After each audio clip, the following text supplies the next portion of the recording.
From Hollywood, California, the Lux Radio Theater presents Madeline Carroll and Herbert Marshall in Romance.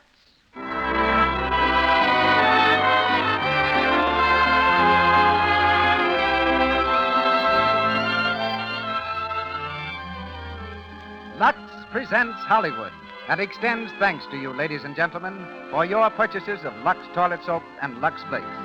It is your loyalty to these fine products that enables us to bring you the Lux Radio Theater every Monday night. This evening, our cast is headed by Herbert Marshall and Madeline Carroll, starring in Romance, with Ralph Morgan and Claire Dodd. Walter Wanger, Hollywood's eminent producer, will be heard as special guest. Our music is conducted by Louis Silvers. And now, your host and producer, ladies and gentlemen, Mr. Cecil B. DeMille.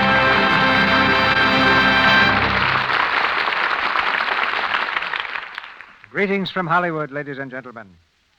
For me, as perhaps it does for some of you, tonight's play holds many golden memories and brings me back to the Broadway of exactly 25 years ago, to a season of theatrical grandeur seldom seen before or since. It was in February 1913 that this eternally young play, Romance, by Edward Sheldon, opened its remarkable run with Doris Keene and William Courtney at the Maxine Elliott Theater. And it was during that run that Jesse Lasky, Samuel Goldwyn, and I met at the old Claridge Grill on Broadway and decided to take Horace Greeley's advice and start making pictures in a little town called Hollywood. We wondered if we could persuade Dustin Farnham, then playing in a melodrama called Arizona, to take a chance and star for us in our first motion picture. It was a season that saw Jane Cowell in Within the Law, George M. Cohan in Broadway Jones, Lorette Taylor in Peg of My Heart. At 69, Sarah Bernhardt was playing Vaudeville at the Palace. George Arliss was starring in Disraeli. Billy Burke, Nazimova, and Maud Adams were there. And so were William Faversham and Tyrone Power, father of the present star of that name. At the same time, a young man named Douglas Fairbanks was bounding through a piece called Hawthorne of the USA. And 25 years ago, as today, Snow White and the Seven Dwarfs was playing to packed houses. Only the star then was Marguerite Clark. And so tonight, on its 25th anniversary, we bring back Romance, a drama as ageless as love itself. Twice a motion picture, our radio play stars one of the loveliest ladies of the screen, Madeline Carroll, as Margarita Cavallini, and Herbert Marshall in the role of Thomas Armstrong, whom we meet for the first after he had become Bishop Armstrong. Miss Carroll is now engaged in filming The River is Blue, a Walter Wanger production, and Mr. Marshall has just completed Mad About Music for Universal Studios. As Cornelius Van Tuyl, we welcome that veteran performer, Ralph Morgan, while Claire Dodd will be heard as Susan. The Lux Radio Theater presents Herbert Marshall and Madeline Carroll in Romance.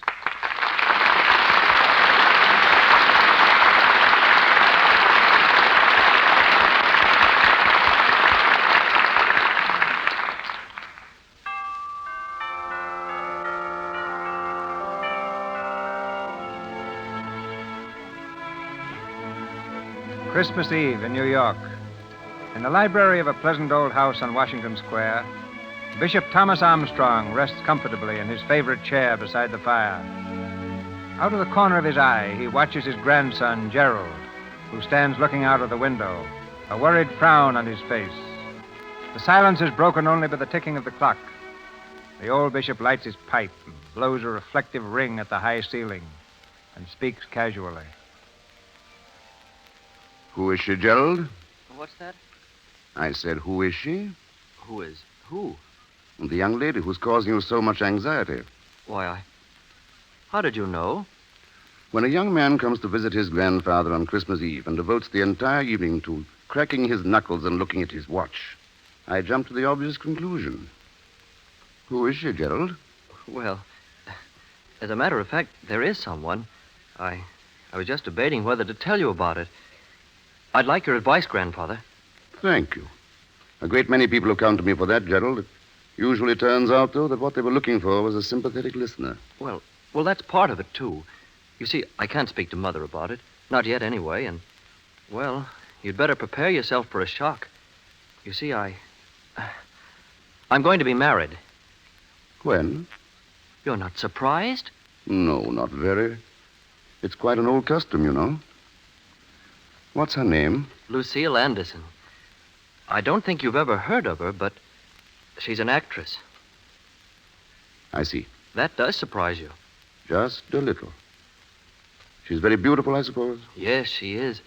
And clever, too, and sweet. I never met anyone like her before. When you come right down to it, she's 10 times too good for me. She's wonderful, really. Of course she is, of course. Go on, Gerald. Well, things have been pretty tough for her lately. You see, she has no folks, and jobs are scarce, and... Well, she's living all alone in a rotten little boarding house up in the 50s. And that's why I think I ought to marry her now, right away. You think I'm right, don't you? Well? I don't know, Gerald. You're pretty young, of course. Yes, but... And your life's just beginning. You'll change. And there may come a time when you'll need more than any little actress can ever give you. You've got to be very sure, Gerald. But I am sure. Oh, I might have known I couldn't make you understand. You changed the minute you heard she was on the stage. No, I didn't, my boy. I didn't change. I only remembered. And I do understand, Gerald. Believe me. I don't see how you could very well. When you were my age, things were different. You were a minister. And ministers don't have emotions, is that it? Well, I didn't mean it that way. I know. Sit down, Gerald. I want to tell you something. Something I've never told to anyone before. I used to think I never would. Well, what is it? Something that happened to me when I was just about your age, nearly 50 years ago. I was rector of St. Giles then. That was before I married your grandmother. Well, one night, in November it was, November 1888, I went to an evening party at old Cornelius Vauntt's house. It was a party in honor of Rita Cavallini, the Italian opera star. She was a beautiful woman, Cavallini. Beautiful and fascinating. The whole town had turned out to meet her, and the old house was blazing with lights. As I came up the front steps, I could hear the laughter and the music.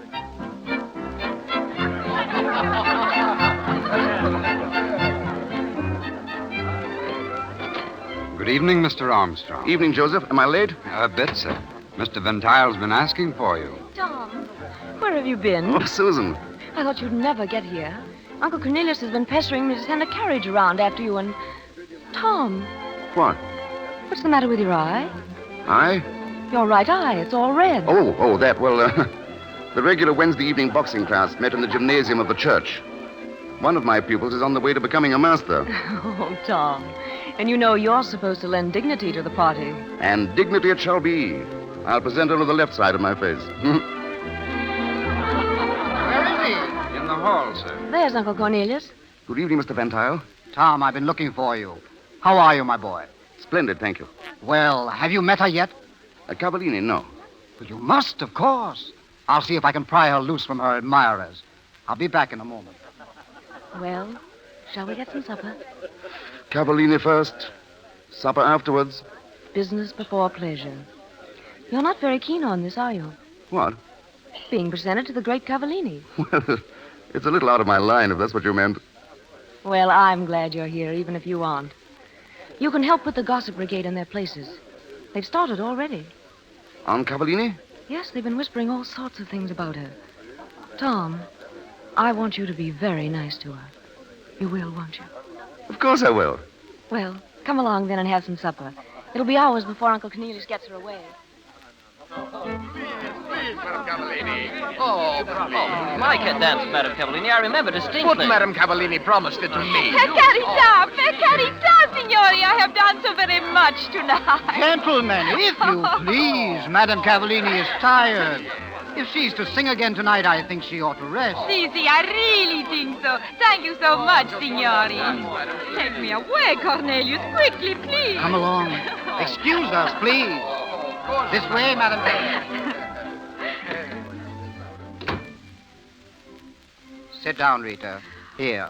Oh, I thought you would never rescue me, Cornelius. Oh, those young men, oh, Dio, they are so enthusiastic. Oh, well, you'll be safe up here. But no more people tonight. please. Just one or two. There's a young fellow here, rector of St. Giles. Oh, Cornelius.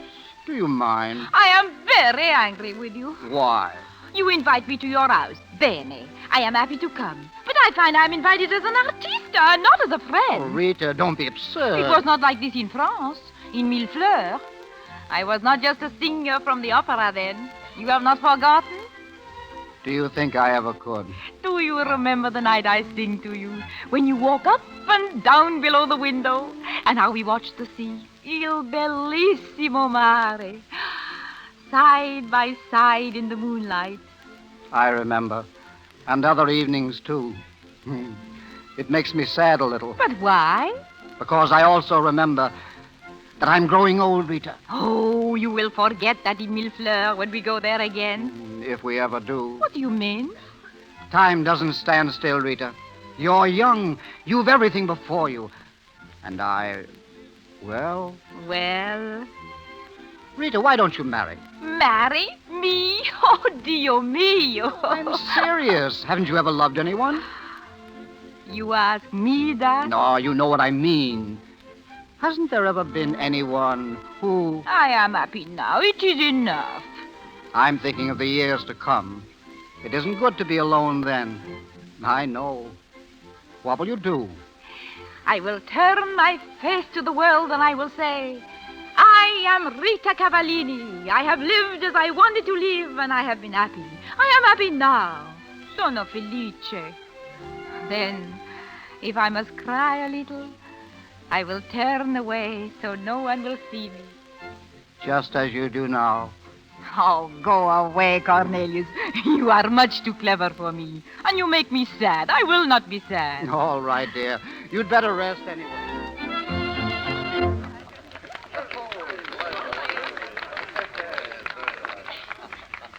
Are you, sure Mr. Van Tile isn't in the drawing room, Joseph? Quite sure, Mr. Armstrong. I'd like to see him before I leave, but... Oh, well, I'll wait. If you'd like a quiet place, sir, you might try the library upstairs. Thank you, Joseph. Good evening. Oh, I'm sorry. I didn't know anyone was here. The butler told me that I could... No, go, please. I didn't mean to disturb you. I was just looking for a quiet place. I am not disturbed.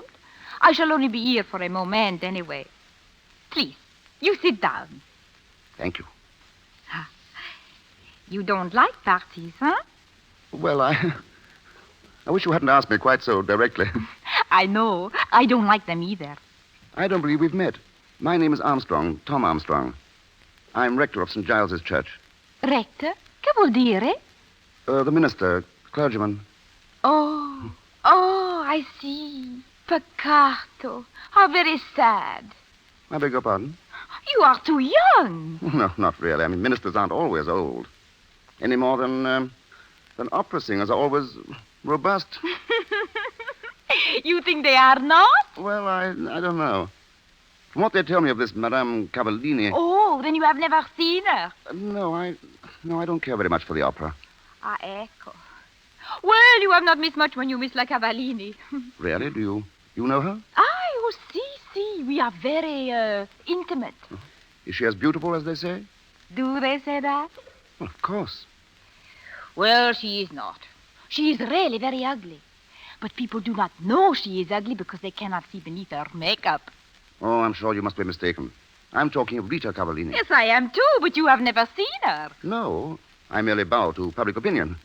That is very dangerous. If you believe the rumors of her beauty, you must also believe the stories of her past. That is public opinione, too. I haven't heard any stories. Shall I tell you some? I'd rather you didn't. As you wish. Thank you. What are you thinking? I was thinking that you are being very charitable.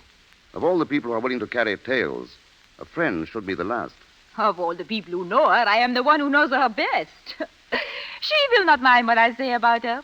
I should like to have her word for that. You are defending her. That is most unusual.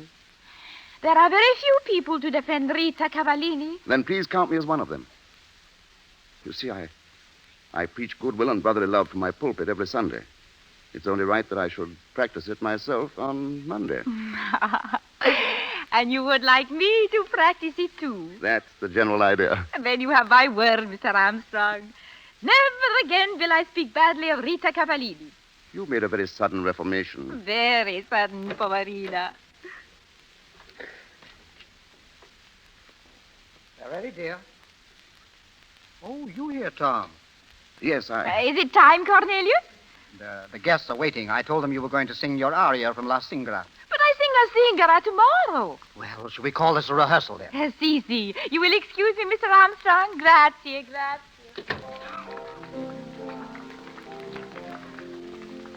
Tom, shall we go down? I'd like you to hear this. I'm sure you'll enjoy her singing. Tom, what's the matter? Is there anything wrong?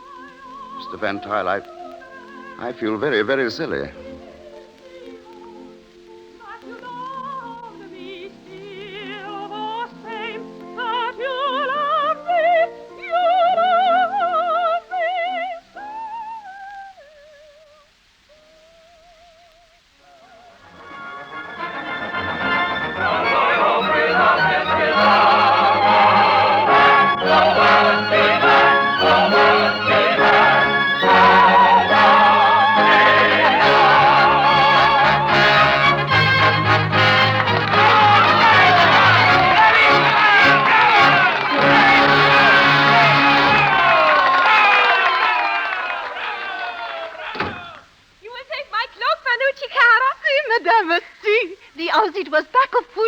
Oh, yes, so many encores.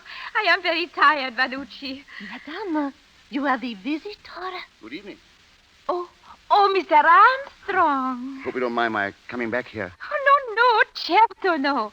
I felt I owed you an apology. For last night, I mean. I must have sounded rather pompous. Oh, we will forget last night. It was my fault. I should have told you who I was. I should have known without your telling me. But you had never seen me. I've corrected that.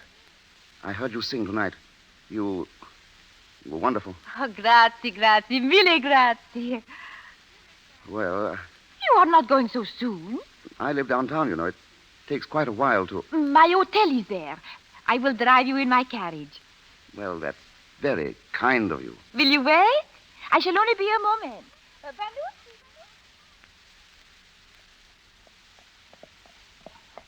It's really more than just being a minister.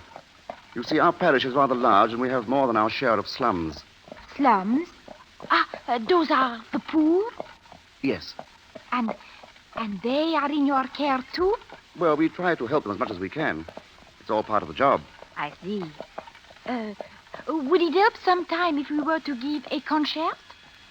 To raise money? Si. I would be glad to sing if you would like it. Would you? Really? You are good. It is not goodness.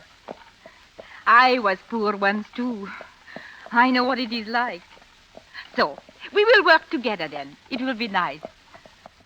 I can't tell you what it will mean. St. Giles Rectory. Was that it, madam? Yes. Good night, Mr. Armstrong. Good night, Madame Cavallini. And thank you. You kiss my hand? Mine? Because you are kind. And because you are lovely. Good night. Good night. Drive on, please. Quickly.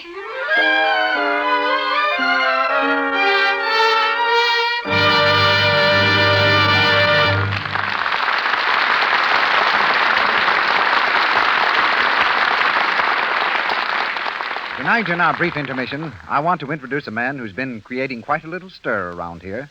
Just between us, I mean among the ladies. He's dark, handsome, and mysterious. Who are you anyway, stranger? I'm the charm man. So I've noticed. But do you think you ought to boast about it? I don't mean what you think. I mean I tell the ladies how to rate their charm. Rate it? Yes. Figure up how much they have in actual percentages. No wonder you interest the fair sex. Can you tell the ladies in our audience how to do that? Yes, I can. They can rate themselves or have someone else do it. They'll need pencils. Pencils? All right. Are you ready, ladies? Go ahead, Mr. Charm Man. A perfect charm score would add up to 100%. Ready? I'll give you the top percentage allowed for any one charm, and then you give yourself as much of that as you think you deserve. Ready now? A really beautiful figure rates 40%. Mark down what you deserve. Got it? All right. Smooth, well-kept hair rates 15%. Got your percent? Exceptionally nice eyes rate 15%. Good teeth rate 15%. Smooth white hands 15%. Hold on a minute, Mr. Charmman. That adds up to 100%, and you haven't even mentioned a lovely complexion. You've got to remember this is a Lux toilet soap broadcast, and we think a lovely complexion's the most important charm of all. Well, don't get excited, Mr. Ruick. I agree with you perfectly. There's a very good reason why I don't put clear, smooth skin on my chart. Yes? What is it? You see, Mr. Ruick, the point is that unless a girl has clear, smooth skin, there's just nothing I can do for her. I have to call this whole charm rating thing off. Thank you, Mr. Charmman, but I'm sure that isn't going to frighten the lovely ladies in this audience.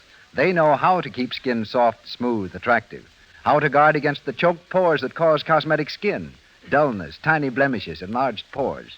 They remove dust and dirt, stale rouge, and powder thoroughly with Lux Toilet Soap's active lather before they put on fresh makeup and always at bedtime.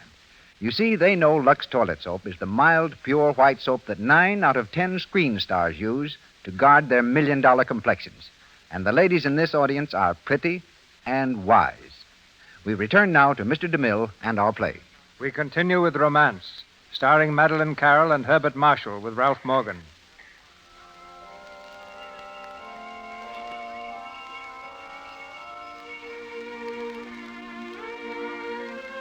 The fire in the bishop's library burns to a red glow. The old man has paused in his story, looking thoughtfully into the flames. Now he turns to his grandson, and in a low voice picks up the thread of his old romance. And so we planned the concert together, Rita Cavallini and I, almost 50 years ago. We saw a good deal of each other for a few weeks. We became very good friends. It was more than friendship, but I didn't know it then. One evening, a few days before Christmas, Susan came here to the rectory to speak to me about some church affairs. She was sitting near the fireplace, almost where you are sitting now. These are the decorations for the church. Mrs. Vander is taking care of those. I think that's all, except for the midnight service on Christmas Eve. Have you decided about that, Tom? Tom. Oh, I'm sorry. What did you say, Susan? About the midnight service on Christmas Eve. Oh, yes, I thought I'd arrange for the choir to sing carols and a procession to the church. We could start over on West Broadway. Is there anything I can do for you on that? Oh, thanks. I'll take care of it myself. Well, I suppose that's all. Yes, for now, anyway. Please let me help you with your coat.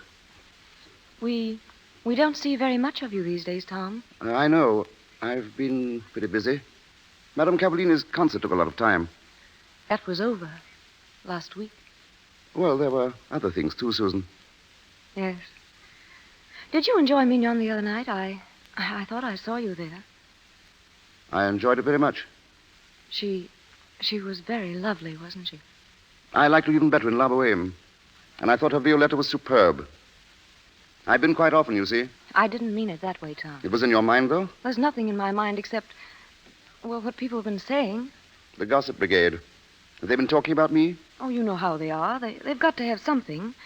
I've been doing my best to keep them quiet, but... I don't need a champion, Susan. I don't need anyone to defend me. Tom, I'm not going to quarrel with you. We've been friends too long to let a thing like this come between us. I just thought you should know. That's all I have to say, Tom. I'm sorry. I've been on edge lately. Please forgive me. Of course. And you'll come to see us again, won't you? When you find time? Yes. Good night, Susan.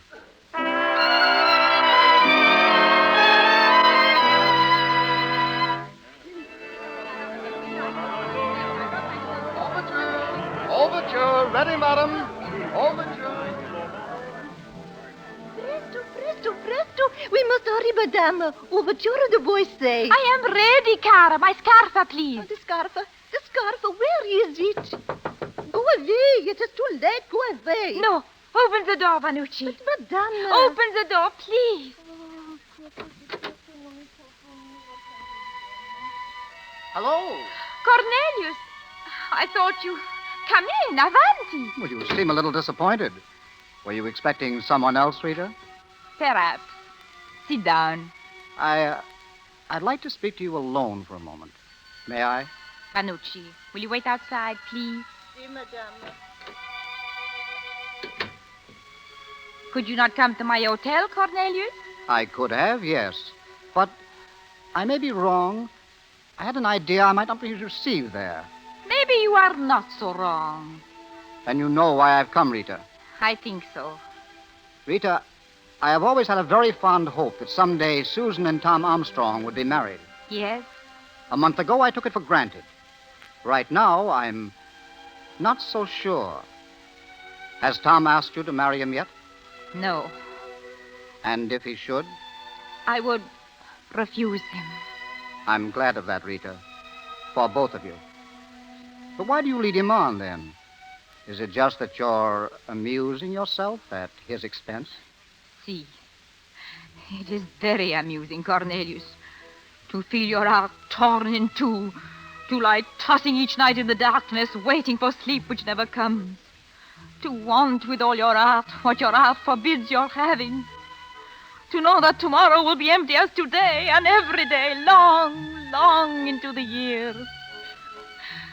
It is very amusing, Cornelius.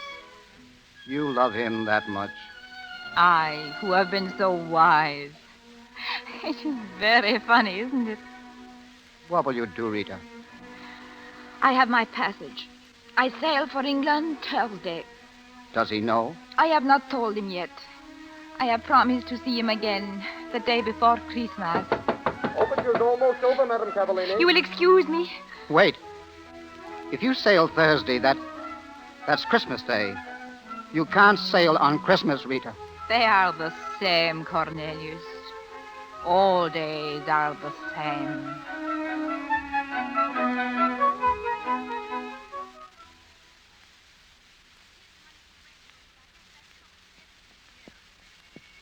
Was it the rectory you wanted, madam? Please, you may stop here. Yes, madam. Beautiful day, isn't it? Mm-hmm. You want me to wait? What is that singing? Comes from the church. St. Giles's choir, I guess. Oh. Yes, wait. Please.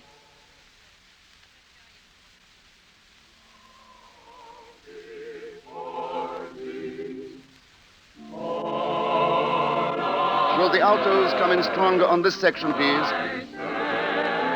A little more. Mr. Armstrong, Yes? there's a lady just came in the back of the church. Someone to see. Oh. Will you take the rest of the rehearsal? Yes, sir. Rita, I didn't expect you so soon. You must not let me disturb you. Oh. No, it's quite all right. Shall we go into the rectory? If you want. We can cut across the garden. This way, Rita. We're rehearsing for the procession tonight. Do you think you'll be able to watch it? Perhaps. I am usually tired after the theater. Oh, well, you'll probably be able to hear it from your hotel. There we are, Rita. Thank you. Mr. Armstrong? Yes, Kate. Mr. Armstrong, Mr. Van Tile is here. And the ladies from the Mother's Aid Committee have been waiting since 4 o'clock. Oh. Do you suppose they'd mind waiting another half hour, Kate? I don't think so. They seem to be using their time very well. They're getting a donation from Mr. Van Tile. Good. I'll be in the library, Kate. Yes, sir. Go in, Rita. Here. Sit over here by the fire. You must be cold. I'm not really. You'll have some tea? Thank you. I cannot stay very long, Tom. Oh, but you've got to. I think perhaps I feel a little out of place here. Oh, nonsense. You've got to come often. My sister's coming down from Boston next week. I want you to meet her. You'll... Tom, What? I will not be able to meet your sister. I will not be here next week. Why? Tonight is the last performance. I am sailing tomorrow. Rita, you can't. I must, Tom. When did you decide this? It must have been very sudden. No. And you didn't tell me. I didn't want anything to spoil these last few weeks. I don't want anything to spoil them now. Rita, you mustn't go. Stay just a little while. Stay until spring. Non posso. I must sing in Roma next month. In Aprile, I go to La Scala in Milano and... Rita, listen to me. You're not going to leave. You've never given me a chance to tell you how I really feel about you. I'm going to tell you now. I love you, Rita. I want you to stay here. I want you to marry me. Will you, Rita? Why do you look at me like that? Didn't you know it, Rita? Didn't you know that someday I'd tell you? I was afraid you would. You are very foolish to love me, Tom. I don't believe that. I must make you believe it. You can't. Because I think you love me too, Rita. No. Then what have all these weeks meant to you? Have they meant nothing? A little light in all the darkness. No more. A little warmth in the cold. A little flame that burns not long. And then goes out. No, Rita, you don't mean that. You can't, Rita. No, please. Rita. Let me go. Tell me I'm right. Tell me you love me. I love you, Tom. Rita. I love you. Caro, I love you. There is nothing in this world but you and me. Nothing. This is our moment. Our little moment. That will never come again. Hold me close, Tom. Close to you. And then let me go away. I'll never let you go. Do you understand? Never. You're going to marry me, Rita. No, no. What's the matter? What's wrong, darling? I cannot marry you. Non posso. Don't ask me again, Tom. Please, carissimo. Please don't ask me. Why? Why shouldn't I?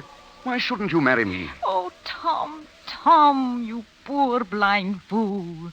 Don't you know what I am? Don't you know what I've been? Cannot you see it in men's eyes? The men who crowd around me with their knowing little smirks. Ask your friends why you cannot marry me. And your churchgoers. Ask your friend Cornelius Van Tile. He'll tell you. I don't believe you. You're lying. There's something else. Ask him. Very well, I will.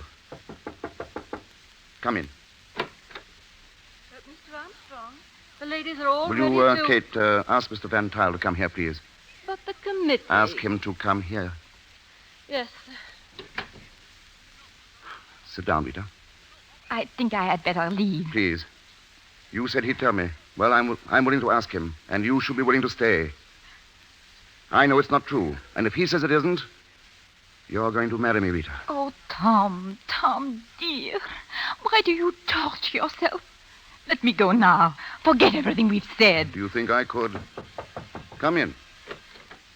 Oh, Tom, Well, hello, Rita. Cornelius. Kate said you wanted to see me, Tom. Yes. Mr. Van Tile, I've just asked Rita to marry me. Have you, Tom? She insists that there's a reason why she can't. Do you know? Do you know what that reason is? I? Why, of course not. Why should I know? Would you approve of our marriage? You're a friend. She said I was to ask my friends. Would you approve? Yes, Tom. Thank you. But if Rita has reasons of her own... We were to take your word. I see. Well?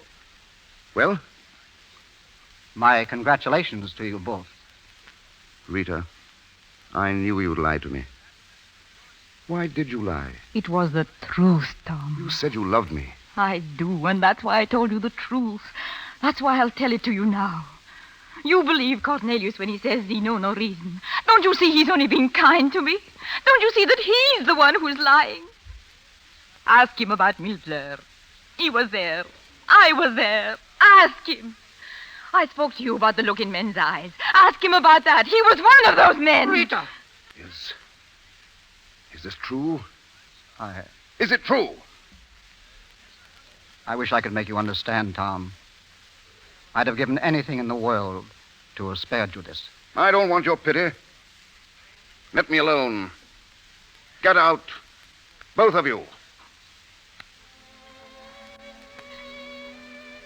Oh, Tom, if only you had listened to me first. Why did you make me tell you? We would have said goodbye. Everything would have been so sweet. Now there is nothing. but pain and bitterness. Goodbye, Tom. And thank you for having loved me.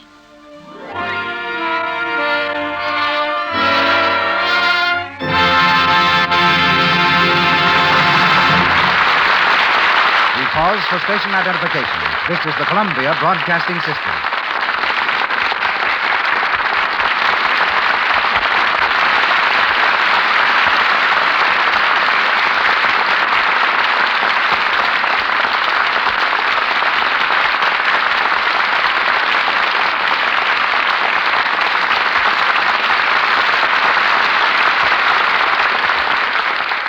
Madeline Carroll and Herbert Marshall return shortly for the third act of romance. Next to a good friend, give me an honest enemy. Or if I'm to have both, give me Walter Wanger.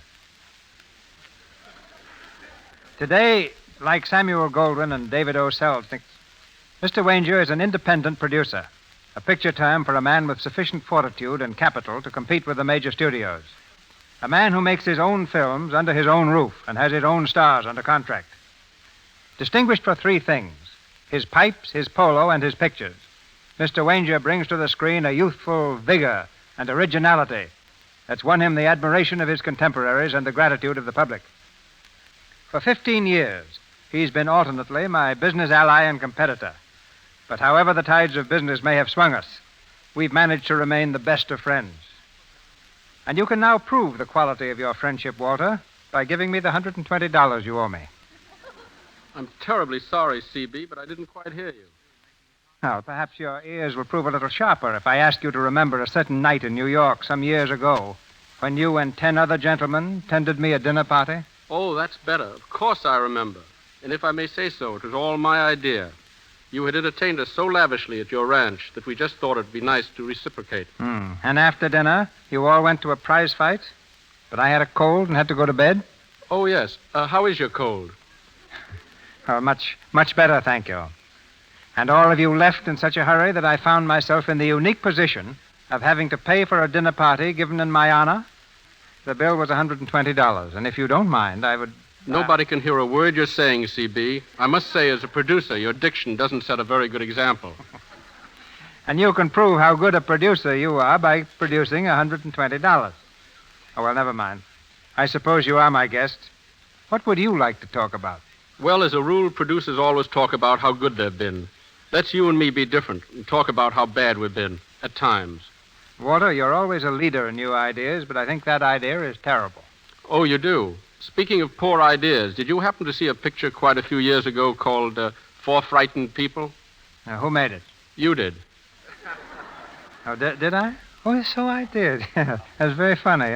After making it, I thought of changing the title to Five Frightened People. I was the fifth. But what about that super colossal idea you made, the President Vanishes? That was also an artistic success. After seeing it, I packed my bags and left a note telling them to change it to Wanger Vanishes. But seriously, C.B., I only hope that by the time I've spent 25 years trying to pull them out of the hat, that my record of hits will be half as brilliant as yours. Thank you, Walter. And I meant what I said about your being the top new idea man. The industry will never get enough of your courage and foresight. Thanks. And speaking of ideas, apparently you had a great one in The Buccaneer. Oh, have you seen it? Of course not. Oh. Do you think I'll stand in line for 3 hours? You can't get near the box office. Well, Lafitte was a great pirate. You might get some ideas. Tell me, what pictures are you working on now? Well, by this time next year, I hope to have completed 8. Among them, a story on modern Spain called The River is Blue, starring Madeline Carroll and Henry Fonda. Then there will be a screen version of Vincent Sheehan's autobiography, Personal History. Another one with Charles Boyer and The Arabian Nights. They sound fascinating, Walter. But a couple of those pictures may not be so well received abroad. Does censorship scare you? Do you think pictures would be better if regulations were stricter or more lenient? I've no particular complaint along those lines at all, C.B., except that I must say I feel we deserve the same freedom as the press. But certainly, crudeness and vulgarity have no place in motion pictures. I agree with you 200%. Besides, with so much Lux soap around my studio, how could our product be anything but clean? That's right, Walter. Give credit where credit is due. Well, I just wanted you to know that Lux soap is part of our official equipment. But getting back to pictures, what are we going to do, C.B., when it seems that the greatest stars of the moment are the Seven Dwarfs and a woodpecker's pantry called Charlie McCarthy? Well, we'll do what we've always done, Walter. Find new stars, like those you're now cultivating. Louise Platt, Tim Holt, Marla Shelton. But doesn't it take more than a producer to make a star? It's the public who really makes them. And you who are listening now can help Mr. DeMille and me and every other producer if you'll do simply this. When you see a newcomer on the screen, or someone who isn't so new but whom you think should be given more of an opportunity, just let your theater manager know your opinion or send it to us direct. You don't want to see mediocre pictures, and we don't want to make them. You'll minimize them by letting us know what type of pictures you want to see and the people you want to see in them. Thank you. Good luck to your 8 pictures, Walter. And I'll forget the $120. Our play, starring Herbert Marshall and Madeline Carroll with Ralph Morgan, continues.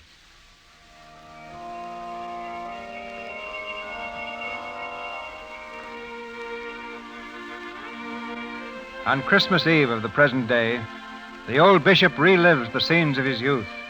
His grandson leans forward, with eyes intent on the old man's face. And here, on that night, 50 years ago, the whole world suddenly seemed to fall away from me. They left, Rita and Van Tuyl, and I sat here alone with my thoughts and the broken pieces of my life. And then suddenly I was on the street, walking blindly through the snow. I must have walked for hours, seeing nothing, hearing nothing, only the dim echo of Rita's voice ringing in my brain. I remember people on the street, stopping me, staring at me. I remember thinking how like those... Good evening, Mr. Armstrong. Good evening, Mr. Armstrong. Good evening, Mr. Armstrong. Good evening, Mr. Armstrong. Out without a coat in this weather, you'll get your death of cold, mister. You poor blind fool. Don't you know what I am? Don't you know what I've been? Can't you see it in men's eyes? Blind fool. Blind fool. Good evening, Mr. Armstrong. Mr. Armstrong. Mr. Armstrong, they've been looking for you at the rectory. Procession almost ready to start. I love you. Mr. Armstrong. I love you. Carissimo, I love you. Mr. Armstrong, where are you going? The procession starts over this way. Mr. Armstrong. Ask him about me, Fleur. He was there. I was there. Ask him. Blind fool. Blind fool. Good evening, Mr. Armstrong. Fool.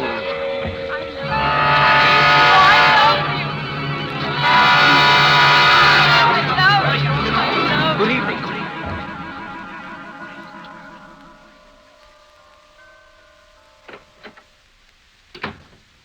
Let me take your coat, Rita. Here, sit down, dear. You must be tired out. It is good to be home again. I left a message at the desk that you were not to be disturbed. You were magnificent tonight, Rita. Did you hear them cheer? 20 minutes. My ears are ringing yet. It was a great triumph, Rita. The greatest of your whole career. Did you know that? A great triumpho. Tomorrow they will have someone else to worship.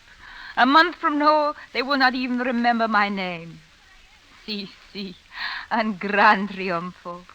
Rita, you didn't always feel this way. Things were different then. Something happened to me this afternoon, Cornelius. Something went dead inside of me. I'll never really live again. You will, Rita. Don't think I'm being hard, but time has its own way of healing wounds. I know time heals everything. But will it take that look from his eyes when I told him, Cornelius? Can time give him his youth again, his smile, his light heart? Even that, Rita, believe me. And for you, there's work. And perhaps in Millefleur, perhaps we can find that magic again, Rita. You and I. No, Cornelius. Why not? Why can't we try? Don't you know? That part of my life, it's over. It's finished, Cornelius. Oh, I know you're trying to be kind, but is it kindness? In these last few weeks, I learned something all new and beautiful. the goodness of the world. It come like some great light that burn and blind and strike me to the ground. For the first time, I see myself as I am, and it hurts me so. I cannot go back now, Cornelius. But if you could only forget. I do not want to forget. I want to remember. Every day, every hour, every minuto, I want to remember. Because he'll remember too. And perhaps someday he'll know how much I really loved him.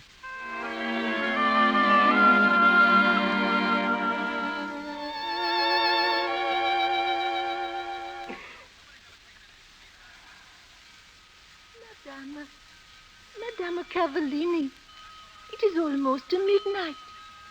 You are going to sit up more. Ivanucci. But if we are to sail tomorrow... I am not tired, Cara. No, madame. Io sono stanca. Have you finished with the packing? Almost. Then go to bed. I will not need you any... Tom! Tom, why did you come here? Vanucci. Si, madame. Tom, what is it? Why do you stare at me? Your hair is wet. Have you been walking in this snow? Yes. Yes, I've been walking. I was thinking about you and praying for you. Praying for you in the twilight, in the evening, in the black night. Praying for me? In my prayers, I felt a hand here on my arm. Someone stopping me to speak. And I looked down, and it was you. Tom. I heard you crying as I ran away. Ran I don't know where. Till I saw lights and people. And then a beggar woman standing at the curb held up her hand. I gave her something. She thanked me. With your voice. Tom, you mustn't. I saw you walking by me in the streets and looking at me out of windows. I couldn't move. You were so thick and close around me. Then it began to snow, and I thanked God, hoping it would blot you from my sight. But each snowflake was a tiny face. Your face. Thousands and thousands of you swirling in your devil's dance by the glare of the street lamps. And not one spoke. You looked at me imploring, speechless. Then suddenly I knew. You were begging me to bring your soul to God before it was too late. Tom, you frighten me. Everything is over between us, seared away. But I am still a minister of God, and you are a woman who needs my help. Our love is gone. But I offer you another. The love I bring you tonight is God's alone. Don't, please. You don't know what you're saying. Hold out your arms to him. Open your heart to him.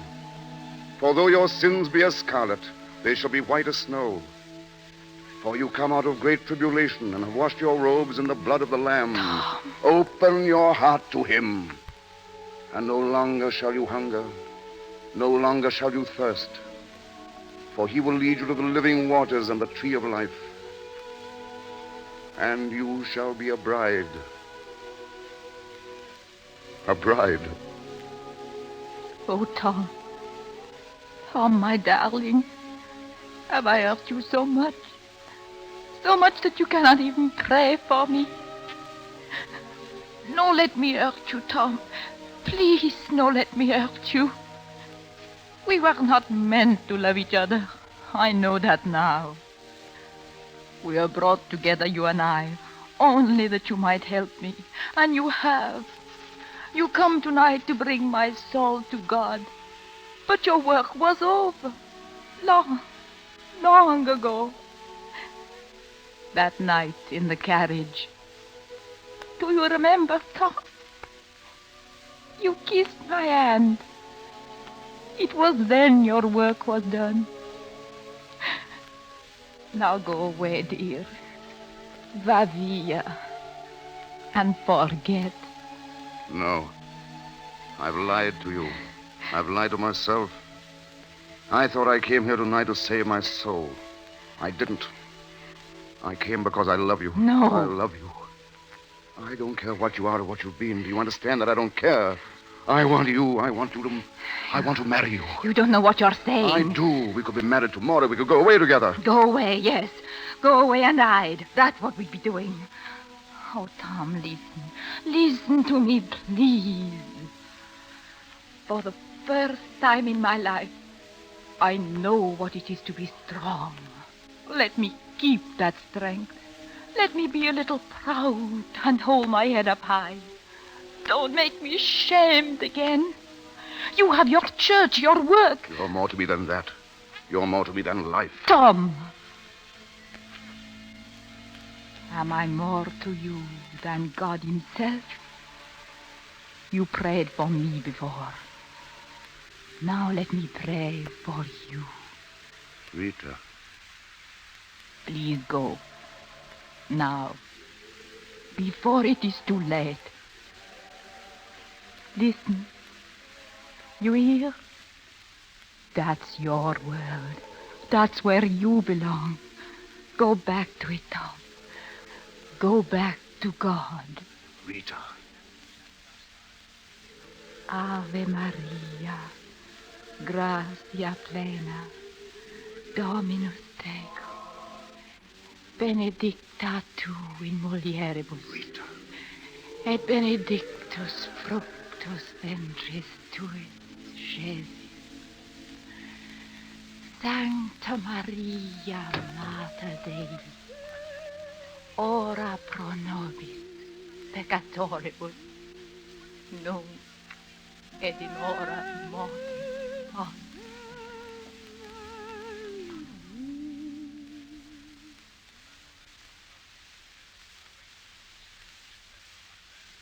That is how I remember her.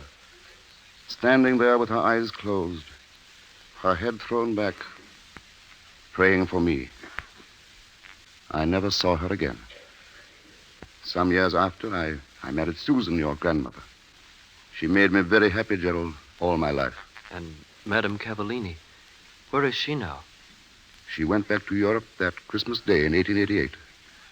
She sang for a few years more in Berlin, in Paris, in Italy, and then she died.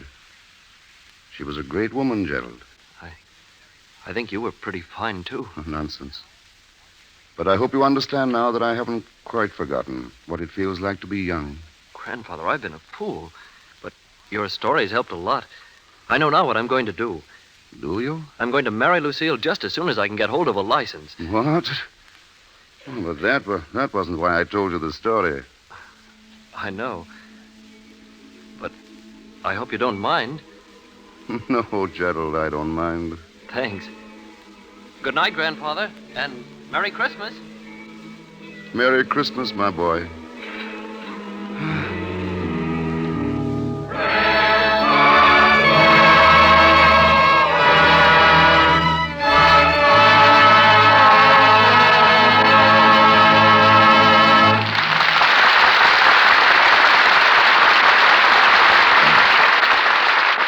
Slowly the curtain falls, and our evening's romance is over. Not since a year ago last December, when we presented Cavalcade, have we had the pleasure of hearing from Madeline Carroll and Herbert Marshall together and as themselves. To their native England, Hollywood owes a great debt for giving us not only two superb performers, but two very charming people, Miss Carroll and Mr. Marshall. Thank you, Mr. DeMille. You know, Hollywood is the most amazing place in the world. Are you speaking for the Chamber of Commerce, Madeline, or for yourself? For myself. Last fall, I left Hollywood to visit my place in Spain. I traveled 6,000 miles, only to find that the better part of valor was to keep out of Spain. Then I came back to Hollywood, and before I had a chance to catch my breath, I found myself in Spain. Just one moment, Madeline. Would you mind starting again at the beginning? I'm afraid that... Well, it's just as startling as it sounded, Bart. This picture I'm making, The River is Blue, is as Spanish as a bullfight or a hot tamale. And if you'd like to see what Spain really looks like, just come along to the location set Mr. Wanger has built down the coast, some 30 miles from here.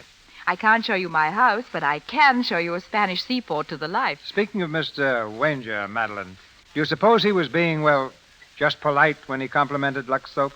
I'll have you know that Walter Wanger is never just polite. Don't expect a compliment from him unless you've really earned it.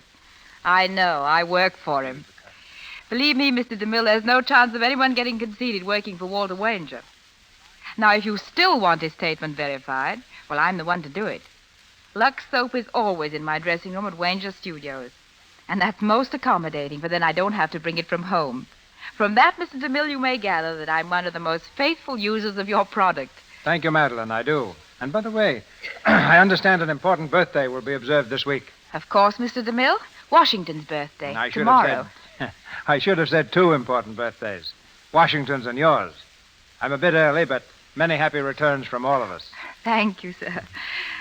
But if that surprised look on your face is the result of my remembering Washington's birthday, then be informed, please, that you're talking to an ex-school teacher. Madeline, with a teacher as beautiful as you at the blackboard, I'll bet you got a carload of red apples a year.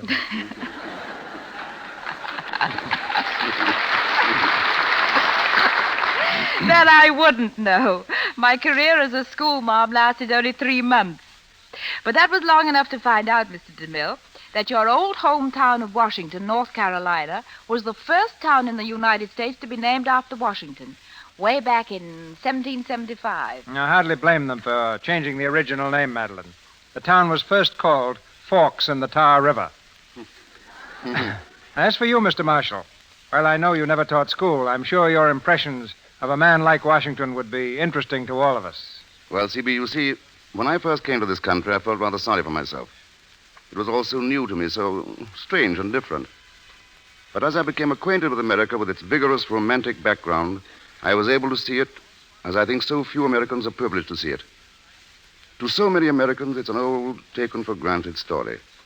Valley Forge is an old story. Something to be learned in grade school and then filed away in the distant cabinets of youthful learning. May I suggest in all humility that someday all of you dust it off and read it again. The story of a solemn man torn with pity for a starving, ragged rabble of freezing skeletons once dignified by the name of army.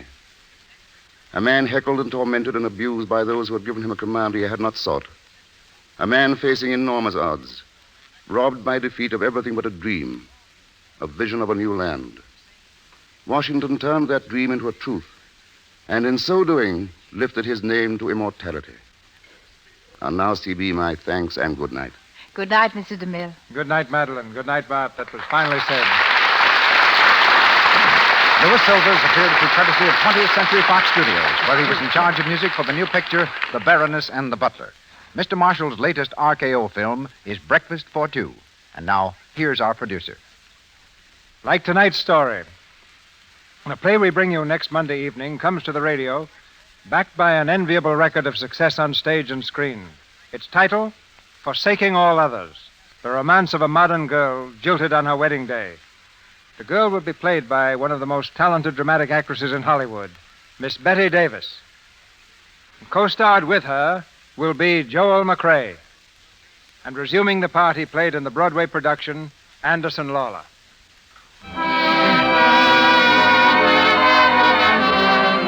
Our sponsors, the makers of Lux Toilet Soap, join me in inviting you to be with us again next Monday night when the Lux Radio Theater presents Betty Davis and Joel McCrea in Forsaking All Others. This is Cecil B. DeMille saying good night to you from Hollywood.